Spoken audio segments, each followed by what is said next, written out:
Bonjour à tous, c'est l'heure de notre quintet flash. On prend la direction ce mercredi de l'hippodrome de Vincennes à l'occasion du prix de Sedan. On va évoluer sur 2100 mètres la grande piste, 2100 mètres à Vincennes, je vous rappelle, départ à l'Autostar, 9 par ligne, avec des chevaux qu'on connaît bien dans cette catégorie.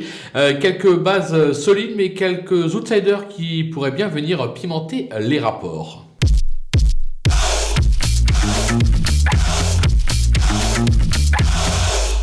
On attaque nos bases avec le numéro 11, Fast Time. Le cheval est invaincu sur ce parcours en deux sorties cet hiver. Certes, il vient de décevoir, mais il se retrouve sur son meilleur parcours. Son entourage est très confiant. Pieds nus, il doit absolument lutter pour la victoire. Attention, numéro 7, Ugolina, ça ne sera pas le cheval de tout le monde, mais elle n'a jamais déçu en 4 tentatives sur ce parcours. Alors oui, vous allez me dire, on la préfère un peu piste plate, mais cette Italienne ne se déplace jamais sans ambition. Moi, je pense qu'elle est capable de venir titiller notre favori. Le numéro 8, Pharrell Seven, qui n'est pas sorti des 4 premiers cet hiver en 6 tentatives.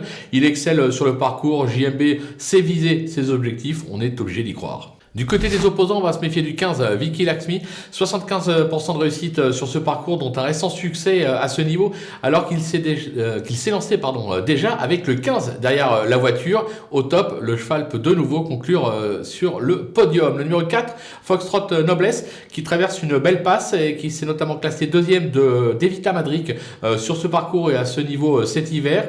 Il peut de nouveau jouer un bon rôle, plus pour les places que pour la victoire pour moi. Justement, le 5, Evita Madric, on en parle, elle reste sur un brillant succès à ce niveau et sur ce parcours.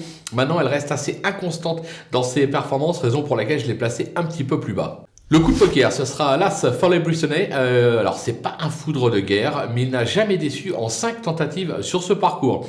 Pour moi, clairement, il est barré pour la victoire. Maintenant, pour les places, sur sa lancée et en valeur intrinsèque, difficile de l'écarter. Les outsiders, ils sont nombreux avec le numéro 10, Voyage d'amour, qui a quelque peu déçu ces derniers temps, mais elle affiche toutefois une victoire et 9 accessites en 14 tentatives sur ce parcours.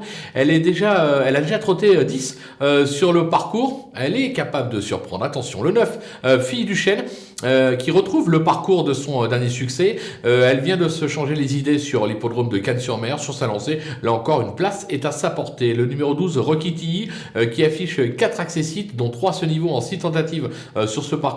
Il vient de peaufiner sa forme à Toulouse. On a fait appel à Eric Raffin pour l'occasion, qui l'a déjà drivé, qui s'est classé deuxième avec lui. Même en seconde ligne, je me dis qu'une place est tout à fait jouable. Le numéro 13, Digital Class, qui vient de courir en progrès sur cette piste. Elle possède de la vitesse. Ce sera juste une question d'allure avec elle. Arbion Goup de tenir les ficelles pour espérer une nouvelle fois conclure à l'arrivée. Le numéro 6, Eden Jury. Je ne vais pas vous le cacher, je ne l'avais pas retenu au départ. C'est un excellent compétiteur en province, mais pour moi, à un niveau moindre, il a échoué lors de son unique tentative à Vincennes. Maintenant, son entourage me dit attention, le cheval est transformé, il est vraiment extra. On fait le déplacement avec des ambitions. On va leur faire confiance, raison pour laquelle je l'ai quand même placé dans les outsiders. Du côté des délaissés, on parle du 2, Forever Speed. Alors le potentiel est là, mais c'est sous la selle qu'il s'exprime pleinement. Mercredi, à l'attelé et face à une telle opposition, difficile de le retenir. Le numéro 3, Bleven, il est vieillissant et ne semble plus en mesure de se défendre à ce niveau et sur cette piste, à suivre plutôt en province et à un niveau moindre. Et enfin, le numéro 14, Zadig Del Ronco. On n'a rien vu pour ses débuts à Vincennes, puisqu'il s'est vite montré fautif. Il a été disqualifié. Alors certes, il a prouvé sa vitesse à l'étranger. Maintenant, la montée à Vincennes, il faut avoir l'agnac pour justement la monter. Moi, je suis pas persuadé. Voilà, c'est un peu l'X de la course. Fallait faire un choix. J'ai préféré ne pas le retenir. On en a déjà suffisamment qui sont à même de jouer les premiers rôles dans cette épreuve. Voilà, on a fait le tour de cette très belle épreuve. On va se quitter avec ma sélection et mes conseils de jeu. À vous de jouer.